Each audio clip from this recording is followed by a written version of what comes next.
Welcome to the Bywords Show. I'm your host, Hannah Hughes. Bywords is all about equipping women for purposeful living by starting conversations, celebrating stories, and inspiring faith.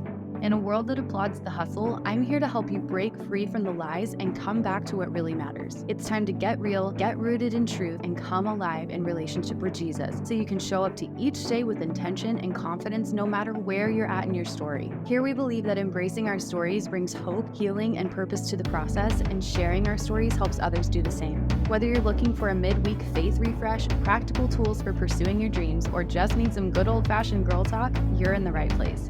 Grab your latte and let's dive in.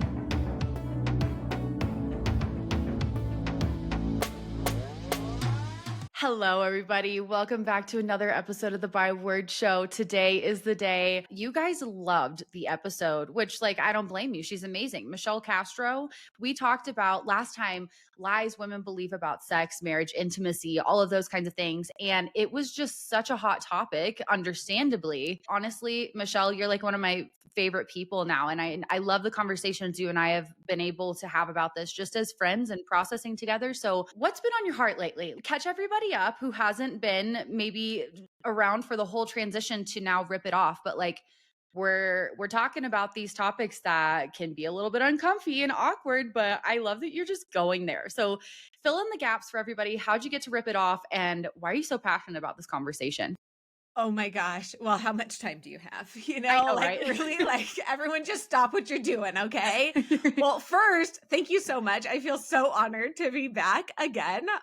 I just loved our time together and how the Lord has just grown our relationship since then offline. Just so much fun. It just fills my heart up so much. Yeah. So it's such a joy. Well, let's see here. I think the best way to describe it is if you're familiar with the story of Jonah. That was me. The Lord told me 2 years ago, here's an idea. And I was like, oh my goodness, Lord, that is great. But could we just put a pin in that? Because I'm going to blow your mind with this idea that I have. And it's literally, you were just going to be like, oh my gosh, how did you do that? You're just going to be in awe. I know it. And he's like, okay, that's cute. Why don't you run with that for a little bit? And let's just see how long it takes you to realize that actually, no, it's not a good idea. And it hit me. It was literally on one of my daughter's birthdays. I have 3 daughters. It was one of her birthdays. I woke up very heavy. And you're trying to be like, it's my kid's birthday. This should be great. I shouldn't be so heavy in my heart. And I'm not a big crier, but I was weepy and I was just so overcome. And it hit me that day that I had been running from the Lord and I had been telling him, nope, this is not what I'm going to do. And I sat after got everyone off to school and my house is empty and I just cried and just bared my heart to the Lord. And he just made it so clear to me that this is what he wants me to do. I had been trying to do it. I had been trying to have these conversations about sex and intimacy, but in a really let's kind of go there and let's kind of touch on this and let's kind of, it'll be cute and sweet and whatever. I was getting ready to go to dinner for that daughter's birthday. I put on a podcast of a woman that she doesn't put out a lot of podcasts regularly. 10 things she stopped or started doing once she turned 50. I don't remember what they were at all, but I got to number 2. And I was like, oh my gosh, I stopped drying my hair. I went to my computer, opened up a Google Doc and said, if money and time were no object, what would I do? And this was it. Rip It Off came right up. It was a name that he had given me 2 years ago. And I just outlined this whole thing. And within a week, I think even that night I sent you a cover art. I was like, what do you think? Yeah. We're doing this. It feels so good to just walk in that and to be bold. And when you finally just go, okay, Lord, I'm done. I'm tired of running. There's such peace in that. So that's where we are. Yeah. And, it's so crazy because I'm thinking back to our last conversation and it's always been there, that's always been your heart, Michelle. You're just a very honest person. And I love that about you because I'm kind of the same way. I'm I don't really have time for small talk. First of all, I don't even enjoy that. It's weird. But also there's too many things here that aren't being said and women want to talk about it. And it's if Christian women aren't going to talk about it, where are we going to talk about it? If the church isn't going to talk about it, how are we going to figure out what's true? what does God say? What does he think about these hard issues? Like, women need to know. And Yeah. so I love that. I mean, you and I even have very different backgrounds and different stories with coming to this place of sex, intimacy, and understanding God's heart for it. But you are so gifted and just have this way of creating safe spaces for people to just process however they're coming to the table to talk about this Yeah. intimacy Oh, thing. thank you. And so I am so excited. I remember when you sent me that, you're like, I'm thinking about changing the podcast. I was like, yes, this makes so much sense. This is so right. And so, how has it been so far? Like, how are you feeling being in this world where you're no longer skirting around it? Like, you are ripping the band aid off some really real, hard hitting topics. And what's the response been as you've had these conversations with women? It feels so good. Like, it feels so good to not just be, like, one toe in, and so much of it was my pride too. Like, my past podcast had over 100,000 downloads and you all these things, and I was like, "But what does it matter? What it doesn't even matter. I'd rather have 2 people who listen faithfully and I'm impacting their lives than all of this." And so to, like, set my pride aside and just go in, it feels so good, and the response has been so amazing. It's so hard in podcasting because, as if you post something on social media, Facebook, Instagram, there is a way of getting a response, whether it's a like, you can just even see that people saw it. For podcasters, we don't have that immediate response. You see the downloads and you're like, okay, that's great. Are people actually listening? You're hanging on every analytic possible. So Right. anytime God sends a message my way where someone was like, oh my gosh, thank you for this, that, or the other thing. Or I had a friend of mine just send me a text. She's like, I just have to tell you, I can't wait for Thursdays. Like, I love Thursdays when new episodes drop. So those things Oh, are like, okay, thank you, Lord. And they always, isn't the Lord so good? Because it always comes at that time where you're like, really? Am I supposed to? Like, right. he's like, actually, Yeah.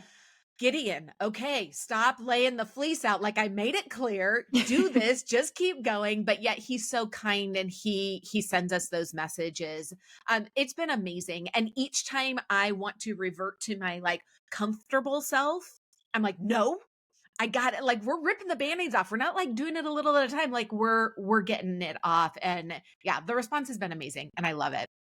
Oh, that's so cool. And I love hearing that because it is such a needed conversation. And it's one that I feel like, where do we even begin? Like, women are struggling with this topic. And for those who don't know my background and my story, I come from, experiencing some sexual abuse and that being a pain point in our marriage. And like, healing from that has been a long journey. And like, even my understanding prior to my experience with trauma, growing up in purity culture and this idea of sex is bad. We don't talk about it. We don't look at porn. We don't do any of that. And then you get married and it's like, go have sex And out it's all the time. okay. Love Go do it. it. It's great. That is a stretch. Okay. Like, I Yes. didn't feel prepared. I didn't feel like I had this understanding because then you start hearing people say sex is holy, it's worship, all this stuff. I was like, that is so weird. I am not, what? Like, that's just so weird. I grew up Yeah. thinking like true love waits. We're not even going to think about it. And now you're telling me this is a holy act of worship that I'm just supposed to like be super pumped about. How do we weed out some of that stuff? So, like, specifically for you, what are the band-aids you're ripping off? Like, what are the things that you wish more Christian women knew, or the things that as you started having these conversations, you're like, whoa, like a lot of Christian women are either struggling with these things, thinking these things, asking these questions. Like, what's the temperature here that you're seeing among Christian women in this topic? Oh, so many things. But the one that comes to mind immediately, well, even before I get to that, I want to go back to what you were saying about like we're getting all these mixed messages, really. And in Mm, what I found is not only are we getting mixed messages, but nobody's talking about it. So when you're not talking about sex, you're creating your own theology that is based on mm. a shred of truth. And when the Yep. truth that you're being given is wait until marriage and then it'll be amazing, I don't know how you make that leap at Right. all. And then after you hear it's holy. all of those things can be true to some extent, but it's not an if then statement. And it's not a mutually exclusive statement. And the worst sin you've ever done is not give up your virginity. If that happened, sure, the Lord, in fact, I asked my daughter the other day, why do you think it's so important that we've told you to not have sex until marriage? And I had to go through and kind of say, hey, you know what? Actually, I don't think we taught you that. Like it really Mm, was this is what the Bible says, but I want you to understand. And I was explaining to her how God created our brains to imprint when we have sex. And do you want it imprinting like all over the place? No, you don't. Now, can God redeem that? 1,000% yes. But yeah. just because he can, is that what you want? So if we could start that conversation, and it's not one conversation. I grew up with did you have the talk? It's Right. it's 1,000 different conversations that you're even having with your kids right now that may or may not directly relate to sex. It's these conversations that are relating to your kids that mama is a person I can trust. She Mm, is somebody that I can go to because when I had a mistake, when I spilled the milk, when I whatever, she was kind and loving. And sure, there's consequences for things, but she's that safe space that I can go to because those things build upon each other. yeah. So that's one of those things. But as far as conversations, one of the biggest things that was like mind blowing is that women were built for pleasure. Mm. For pleasure. Wait a second. What? It's a man thing, like, right? Sex is for men. And I remember even saying to my husband, like, I mean, like, it's for you. Like, I'm just, you need me. I'm the conduit. And I think back now and in fact, I apologized to him just this weekend. We were talking about this and like, how could I not think, but that was all I knew really. Yeah. So women are built for pleasure because I don't know if you know this, but the clitoris has twice as many nerve endings as the male penis. The first time I heard that, I was like, wait a second, rewind, just 1 second. Like I had to go through, like I'm a very, I look at art and I just see the surface of it. I'm like, oh, those are cool red lines. Somebody who's a little bit more introspective is like, oh, that shows this period of their life and the trauma and da da da da. Right. And I'm like, I don't know. Looks like Jackson Pollock took some paint and like splattered it. I don't see anything. So that was my approach to this. When I heard that, I went, okay, just wait, hold up just 1 second. So if we go back to Adam and Eve, and we know that God created Eve, and there's no 2.0 version, there's nothing in scripture that says that after the fall, there was like okay, let's scrap that and like rework woman, let's Right. do this over. So if God made Eve with 8,000 pleasure points on her, what's the nerve endings? That's the word on her. And then he made me the same way. And it's only for pleasure. That has to mean he wants women to feel pleasure too. Mm. Like that's wild, right? Yeah. And how much is our world telling us that it's all for men? The problem is too, it's not until about 2011 that we have gotten this information. So you can understand how we've got flawed thinking because it's not, I love when science catches up to God. And Right. because when we've got flawed thinking and science is not, they're like, let's work on the man. It's all about men. It's all about men. It's all about men. And then science is like, well, actually, it's not all. So those types of things where I'm like, oh my gosh, like, let's just do A and B equals C. Like, that's insane. Mhm. That's so true. It's crazy hearing people talk more about that because, I'm sure some listeners are already like, "Oh, okay, this is a little uncomfy. Like, I don't even want to talk about it." But it's so true. Like, women feel uncomfortable even having this conversation about how we are wired for pleasure in that way. How many of us grew up thinking that's shameful, you Oh, know? 1,000%. Wild. And it's such a bummer. Like, I love and I listened to your episode. What is her name? The Christian sex Oh, educator. That's how I know her. Carly Palmer Webb. We went there. Like that is a good one. Yes. She brought something, and I get this question all the time. If you want to talk about the M word, like go back and listen to that. It's still, there's words that I'm like, I can't believe I just said clitoris. Oh my gosh. Oh my gosh. And yet God made it. God made it. Like if you've had kids, your doctor, I mean, if you haven't had kids, but like your doctor should not know more about your body than you do. Mm.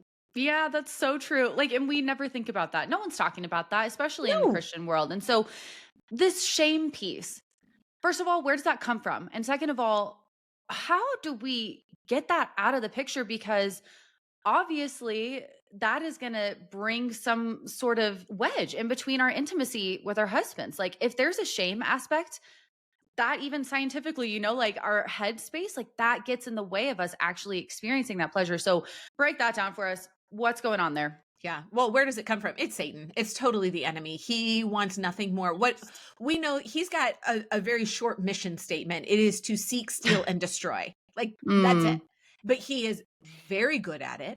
He is well equipped. I remember my pastor talking years ago saying, Satan will wait for years. He is so incredibly patient and he will wait until the exact moment. And he is using sex and intimacy in our marriages to cause a wedge between us. If we can have even just 1% flawed thinking, that's enough to take us on this rapid trajectory that's taking us away from the truth. And mm, so I would say, what do you think about sex? Like, have you ever thought about sex aside from, I want to have kids? Like, it's not just for procreation. Again, going back to the fact that we have an organ on us that is only for pleasure. Our God does not make mistakes. What I had mm. to do is go back to, what do I know that is true of my God? Well, I know he nothing is willy-nilly. Nothing Yep. is just happenstance. Everything has a purpose. So if Mm-hmm. that's the case, this point in us is for a reason. He actually wants us to enjoy one another. And why? Well, because there's a connection that comes between you and your husband when you have those intimate moments. Mm, And he wants us to continue that. The best thing you can do for your kids is have a very vibrant sex life with your husband because it's so beautiful. It spills out into every area of your life. Is it going to save everything? No. You still have to communicate. You still have, mm. there's so much more Right. to it. I think another like lie that I rip off is that sex and intimacy are not the same thing. Mm. There's 13 types of intimacy. And Wow. what I think is so beautiful is like you and I, Hannah, can have an intimate, friendly relationship. We talk about things that get below the surface. It bonds us in a way. But God only designed intercourse to be between a husband and a wife. That is a unique form of intimacy that is even more of a bond. So I love that Mm-hmm. when you look at all of these different types of intimacy and go, okay, well, I mean, I can have that closeness with friends and whatever, but gosh, the deepest intimacy I get to have is with my husband. So the Yeah. ways to break those things down is really like, are you investing in your relationship with your husband? Maybe it's a walk. It's ways too that you can do it with your kids around. You can Yeah. be pouring into one another, but also find those times when you can like, ditch the kids for a minute and go do stuff. Right. But yeah, those are great ways to get over that. But shame, Satan wants you to live there. And he wants you to think that you're the only one. He's really good Mm-hmm. at isolation. And that's where it all comes from. And the more you sit in that isolation, the more shame you feel. And the more you feel like, oh, I can't get out from under this. And you feel very oppressed. I love Jeremiah 32:27. What does it say? Behold, I am the Lord, the God of all flesh. Is anything too hard for me? Mm. And how many times do we read these verses and we think, okay, well, I mean, like he's talking about the cancer diagnosis or like the big move or like the job situation or like financial things. And sure, all of these things go under it, but so is the shame that you're dealing with, the intimacy in your marriage. Like there's nothing too hard for God. Are you giving it over to him fully and completely?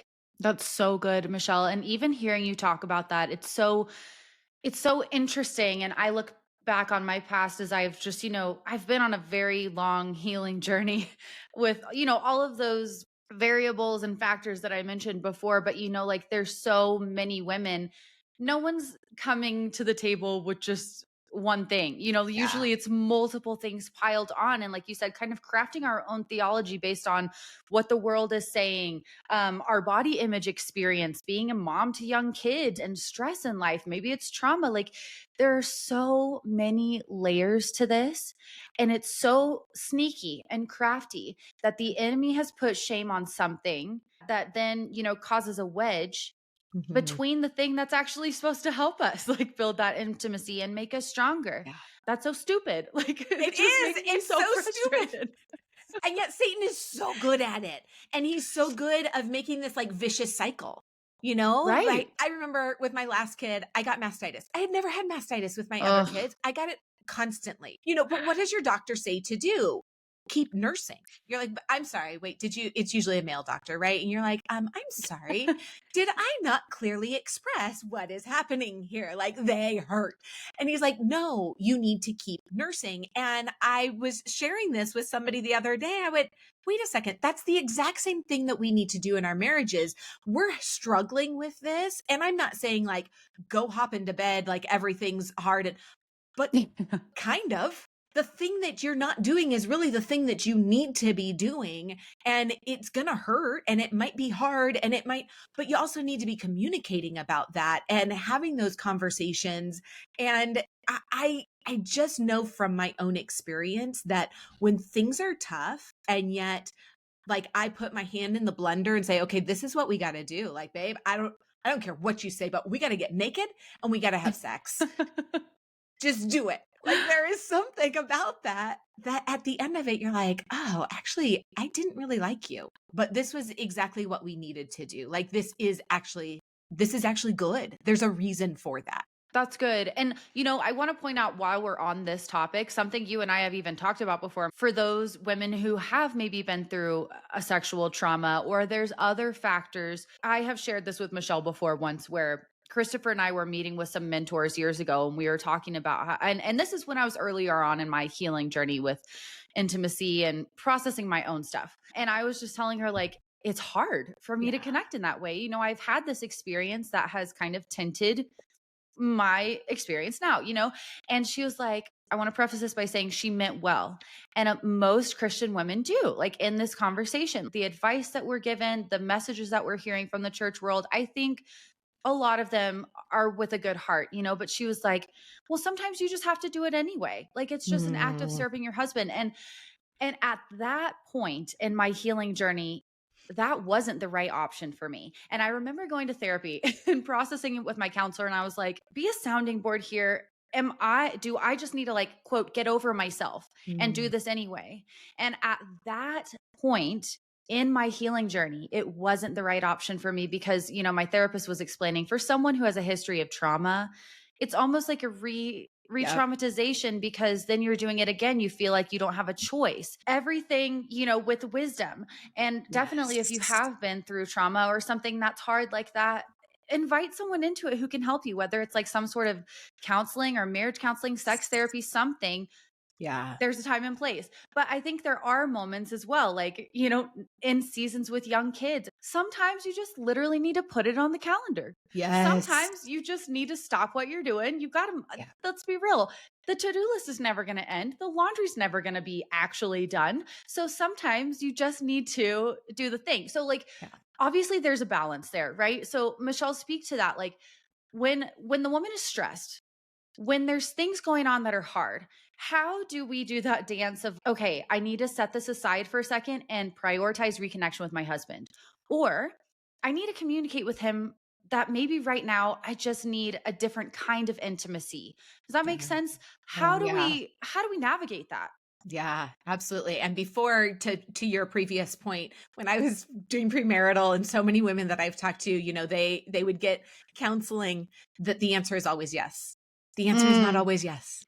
It is not always yes. Even if you haven't experienced the trauma, the whatever, like it's not always yes. You still have autonomy over your body.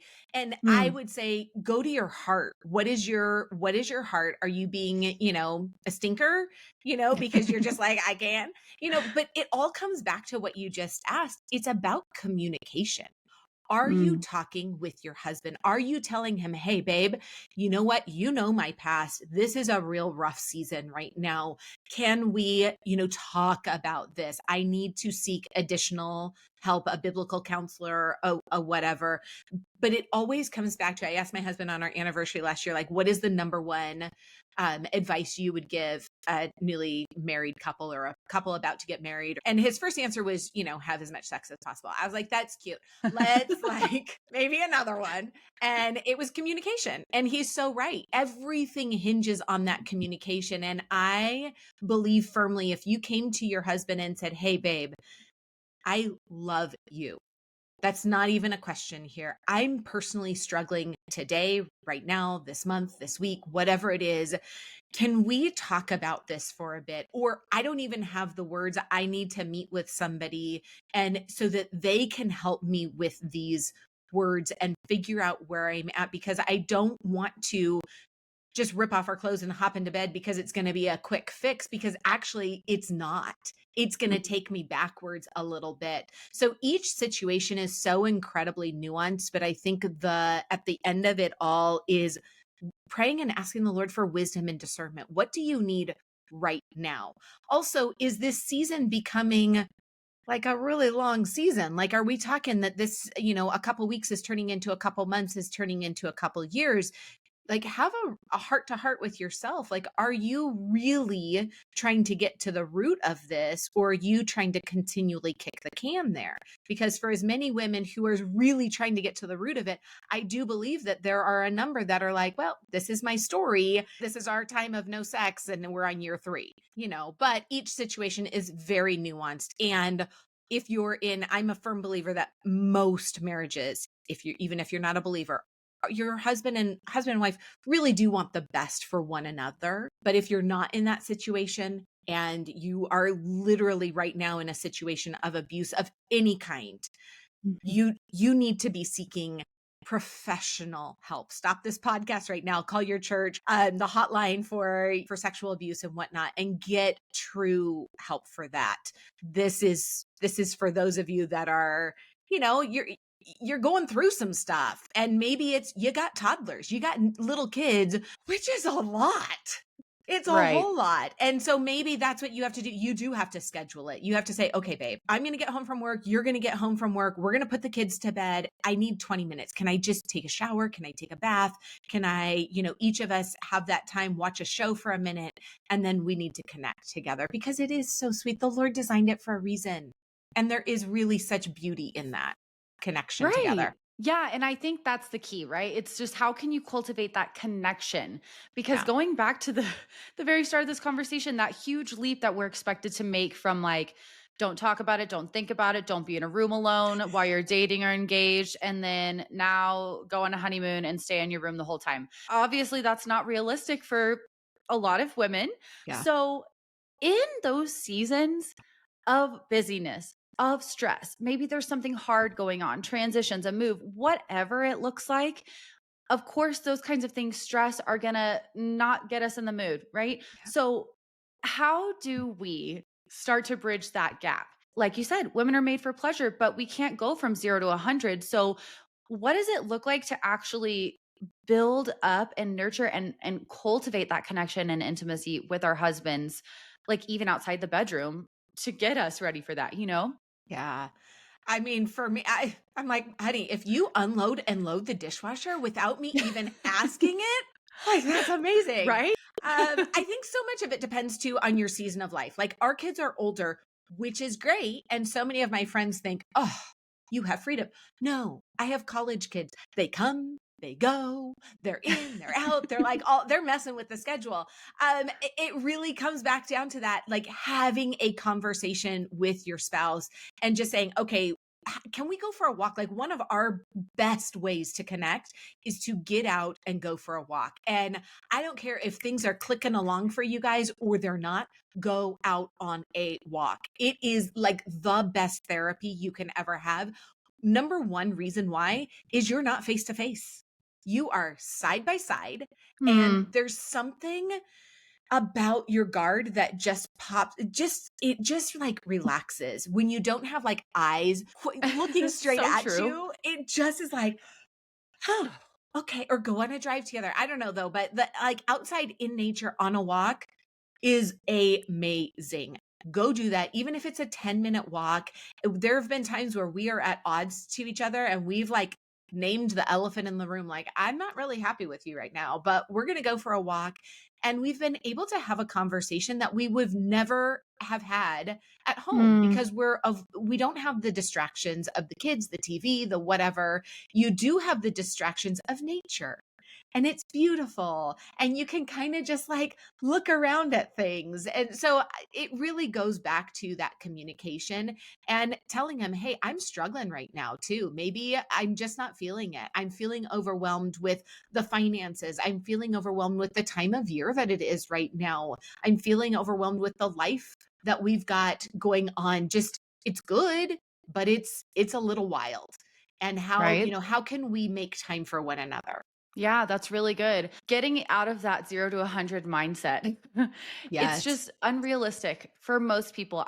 I think like it definitely has been in my experience. If I am stressed, if I'm in a hard mental health season, if there's other stuff going on, like you need extra support in other areas. I mean, you said there's 13 different kinds of intimacy. Yeah. I mean, the bedroom can't be the only bucket that's getting filled if you want to have a holistically healthy, growing communion with your Yeah. husband in that way. And Yeah. so I love that there are things that you can do to kind of support getting to that point. Cause I remember our journey through counseling. We've talked openly about it. But I remember when we were going through therapy, most primarily for me, but he was, we were in this together, going through some of my sexual healing from my abuse and trauma. The therapist was having us have some really awkward conversations. And I was like, this is the last thing I want to do right now is talk about pleasure and how to communicate with each other about these things, which Mhm. is funny because it's like one of the things that people always say. It's like communicate, like you Yep. want to have a better sex life, communicate about it. And it's Yep. like, well, that's super weird. And I don't want to do that. So it took a lot of ripping those band aids off and getting uncomfortable because I feel like, unfortunately, there are a lot of women who feel like they can't talk about it because it's weird or they don't know Yep. how to bring the conversation or they just feel like, I don't know, this is just what I'm supposed to do. It's the wife, like Yep. I'm honoring my husband, I'm pleasuring my husband. There's so much that God wants for us as women and like the design for us as women that so many of us don't experience because Yeah. we don't know, either don't want to breach those weird, uncomfy conversations, or we don't even know how. Yeah. So, just for like the everyday life, maybe it's not something that's as extreme as a trauma or something where you need to go to therapy, but just having those conversations on a walk with your husband. How do you start bringing up those things if it feels a little bit weird? It's such a catch 22. It will continue to feel weird if you continue to not talk about it. Think about starting a new job. You walk into this new space and maybe you have some experience, but there are nuances in there. There's going to be verbiage in a language that is unique to that place. It all sounds really weird to your ears. They're going to say something, you're going to be like, okay, well, like I work at Free People a couple days a week and there's, like, oh, have you done the PPS? Have you done the EAS? And you're like, what in the world is that? Well, the more you start using it, the more comfortable you begin with it. And all of a sudden, a week or two in, you're like, oh, yeah, I did the PPS. How's our shrink? How's this? All of a sudden, you're like, oh, that all makes sense to me. Yeah, because you've used it. Hmm. The same is really true with sex and intimacy and these conversations. The hard part about it is there is an emotional component to it. What Yep. I know for myself is it's really hard for me to talk about it because the last thing I want my husband to think is that I am being critical in any way of Mm, our time together. Like that's not what you want at all. right. It's just so hard. And so then you think, well, while we're in the midst of it, I certainly don't want to talk about it, but maybe you do. He wants to know if that's hurting, like let him know. If Yeah. that, if that feels really good, let him know. After the fact, maybe even say, "Hey babe, you know what? Actually, I really liked that. Like that was kind of fun or that felt good." And if you're still uncomfortable to have that face-to-face conversation, I can 100% guarantee you that that is a text he would love to get while he's at work. Babe, thanks so much for our time together. Like that just rejuvenated me. That, whatever, but you have to start and then Mhm. it'll become more comfortable. Right. Absolutely. I was literally just having this talk with someone this morning. It's awkward. The first time you do Yes. anything, it's awkward. The second time you do anything, it's awkward. The third time, probably still a little awkward. But hearing you talk about it, it's almost like intimacy is this language that you have to learn with your spouse. It's the first time that both of you have been building this relationship together. Like it's Yeah. just as new for him as it is for you in every season. I mean, for me, this is the first time I've had an almost 6 and 2-year-old. And all of these transitions, it's just the seasons are always changing. And that has to be an anchor, that Yeah. communication, that cultivation of intimacy, that being really honest. Because, sorry, Christopher. Oh my gosh. Sorry, guys. Speaking of this communication thing, I have my phone on Do Not Disturb, but Christopher's texts always come through. It pops up on my laptop. And so I had texted him earlier. I was like, hey, we're out of toilet paper. And he just texted me, your mom needs toilet paper. Like, what? Why? So I apologize. That absolutely just messed up my brain Because space. our husbands are perpetually in junior high. You know what? Like on that note though, and this is so funny and random, but I was going to bring it up earlier when you were talking about like going on a walk or a car ride. One of the best things that we have done for our marriage is have more fun together, go on dates together. Because in the Yes. beginning of our marriage, it was so serious all the time. I was like going through my healing and everything was tense and everything was awkward. We have just been in a season in the past year or two where we're like, we don't have to take everything so seriously. It's just done wonders for our marriage. It's like, oh, well, yeah, obviously going on dates, Yeah. prioritizing time together. Yeah, like that is a kind of intimacy as well. So, anyway, that I love popped that back though, into my because mind. I think it's so underrated. Like laughter is so good. Finances could be tight, things could be stressful, like all of these things. But if you can laugh, and I believe it is scientific, I think that's too why, I don't know, maybe it's not but I laugh at uncomfortable situations. It's just my That's so brother's, true. there is something so cathartic about laughter no matter what you're going through. Like just have fun. Remember what brought you two together in the first place.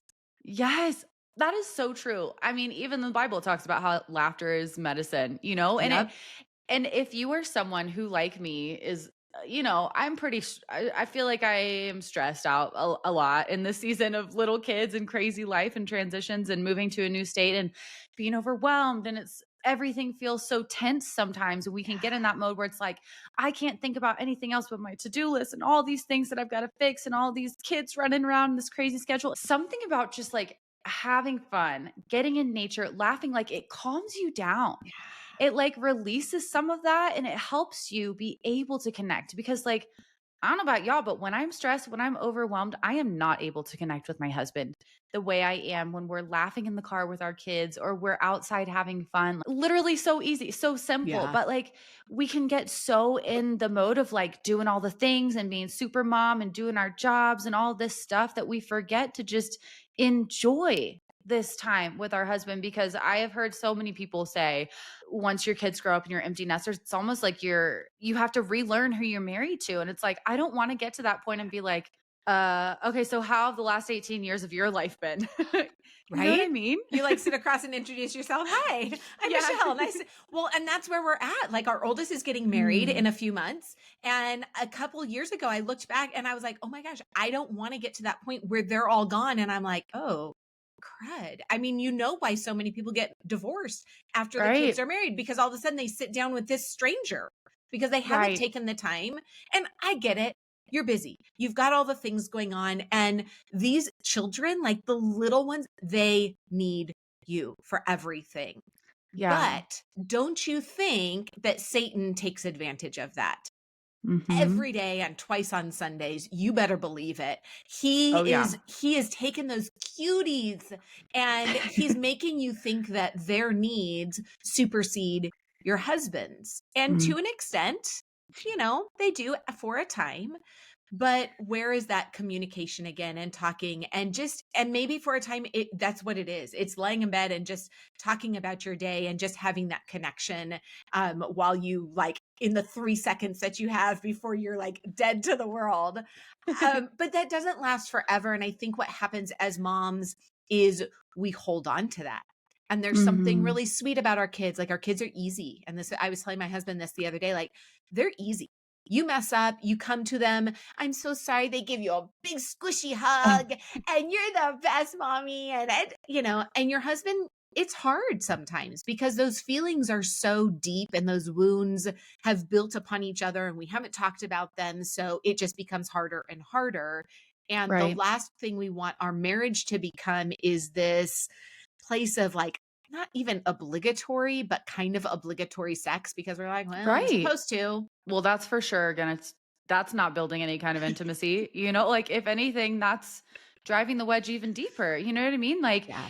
it is hard when you are in a season with your kids, and it's just like a mom thing to do, like, it feels like a very natural thing to wanna nurture and put your kids' needs first, but when you realize that putting your husband first, obviously God, and then your family, Hmm. when you prioritize your marriage, it actually does so much for your kids to see that. Like, Yes. I mean, obviously, there's so many studies, the research, the science, even in the secular world alone, just backs that kids who see their parents in a happy, healthy marriage Yep. feel so safe. They Yep. feel loved because they know mom and dad are good. Yep. They have what they need when they see a healthy, thriving marriage. And so Yep. in those seasons for you, and I mean you've been through the little kid years, you've been through a lot of seasons, Michelle, with your kids, and what are looking back, like what are some things that you think have been helpful for you and your husband to keep the connection or reconnect through the years in different phases and stages of life? Oh man, I wish I had some really great wisdom to say, you know what, this is what I did. I wish I had spent more time on my knees. I really wish I had spent more Mm, time taking it to the Lord, but I did not because I did not understand really what God's design for marriage was and what he meant by how our sex and our intimacy was supposed to look. And we spent the first 17 years of our life, of our marriage, just struggling. It was hard. Things blew up at about year 17. And then the next 10 years, we spent kind of healing it. But honestly, for myself, I held on to a lot of things, not really thinking that I was the problem. And it was in the last 2 years where the Lord has opened my eyes to you have totally misunderstood what I designed. And that's why I'm so passionate. I don't want a woman to get 27 years into her marriage and finally go, oh, okay, this is what you meant by this. I want you, Hannah, to get to year, whatever it is, 7, 8, 9, and be like, oh, okay. Or the woman that is listening in year 1 and going, wait a second. This is what I was taught. This is not what God meant. Let's get on the right mm, path today because I don't want their marriages to become a statistic of, yep, over 50% of Christian marriages end in divorce.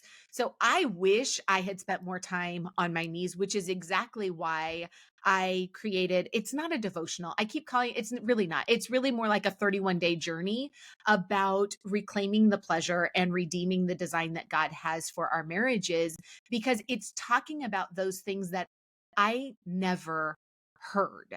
And yeah. that's what I wish. If I could go in a time machine, I'd be like, let's go back there. Let's start over. And yet I wouldn't because the Lord's used that as Mm. my catalyst to share with other women too.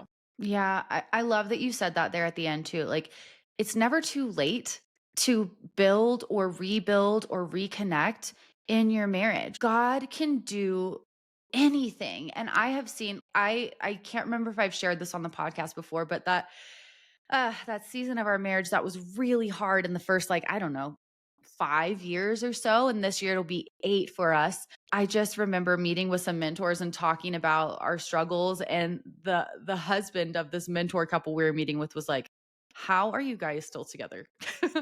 And we were just like, "I don't know." Like, God has held us together when I literally didn't know if our marriage would make it another year. Like, if we could get through the hard stuff, if I could get through my hard stuff, you know? And so Amen. if you are in a marriage where you guys are pursuing the Lord, and even if you've got just like a little mustard seed sized bit of faith for what God can do in your marriage and in your heart for your intimacy in your marriage, like he can do it. And it's so cool, Michelle, even hearing you say like, if I could go back, I wouldn't change it because look what God has done. Uh, Like, what a testimony of what he's mm, done in your heart. And I love that there are so many women. Maybe you're listening to this right now and you're like, I don't even know if mm. I can believe for that in my marriage. Like, is there anything you would say or pray for that woman? Absolutely. Before I answer that, I just want to say I'm so proud of you, Hannah, for recognizing that there were things that needed to be talked about because that's really hard. You think these are supposed to be the easy years. Like these are the fun years. Right. Like these are the new years. Like this is supposed to be great. We're supposed to be running around naked and having sex all the time. And it's supposed to be amazing because that's the lies that we were told overtly or covertly. Like that's Right. what we just believed. I'm just so proud of you that you guys both went, wait a second. This is not what the Lord designed. And we need to go and say something. And I do Mm, feel like the pendulum is swinging a little bit more to openness now than it has ever been before. So I just am so proud of you. And I would say to that woman who's listening, if you relate in any way, find somebody. And if you don't even know where to start, pray. Ask the Lord. It really yes. goes back to Jeremiah 32:27. Is anything too hard for God? Nothing. That is a rhetorical question. There is nothing that is too hard. And that means even the struggles that you're having with sex and intimacy in your marriage, if you're having struggles with your marriage, you guys are not even on different pages. You're in completely different books, different, sections of the library. You're just like, I don't even know. He he designed marriage and he wants it to be beautiful and successful and thriving. And whatever you're limping along with is not what he designed. So go talk to somebody, but ask the Lord first to bring somebody into your life. And if you truly are coming from a place of, I want help in this, he will absolutely bring somebody into your life. Yep. Absolutely. I echo everything that you said there. And I'm just so grateful for you, Michelle. And guys, if you loved this episode or resonated with anything in it, like you got to go listen to Michelle's podcast. These conversations are just so needed. And I'm so thankful for you creating a space, a safe space, a biblical space for women to come and get encouragement and truth on this topic because it's so easy for us to get wrong theology and be confused about God's heart for this. And it's so important. So thank you for being willing to rip the Band-Aid off and get real about these things that we need. And yeah, there's just so much to this. So tell everybody where they can stay connected with you. Thank you so much, Hannah, for that. I appreciate it. You can find me over on Instagram at Rip It Off Podcast or anywhere that you listen to podcasts, Rip It Off. That's where I am. That's where I hang out. You can find all the things. I have a freebie download that you can get with 13 types of intimacy. Breaks down to like what each type is, and then just some fun ways that you can incorporate those into your life. Like go to coffee with your husband and look at all the ways that you can hit on different types of intimacy. And I'm in the process of launching that. It's like a 31-day journey. I'm just talk about doctrinally. Like I have a friend who's like going through all of the verses. I'm like, I want to make sure that this is exactly what I'm not throwing something in that's like, yeah, that sounds great. But that's exactly God's heart behind these verses. So yeah, naked and unashamed. I love it. And that's why I love you so much, Michelle. You are just the real deal. So thank you so much for coming back again to be with us. I just adore you. And I hope you guys enjoyed this conversation. Go connect with Michelle. Listen to the podcast. There's so much more goodness where this came from. Thank you, Hannah. Love you. Thank you so much for taking time out of your day to tune in to another episode of the Byword Show. I love having you here, and your support truly means the world to me. If you enjoyed this episode, would you leave a quick review? It really helps our community grow and reach more women. If you want more, you can shop my books, Waking Up, Living Open, and Love Is on Amazon, and be sure to sign up for my email list so you always get the latest news. I can't wait to chat again soon, but in the meantime, be sure to come hang out with me on social media, and remember, I'm cheering you on.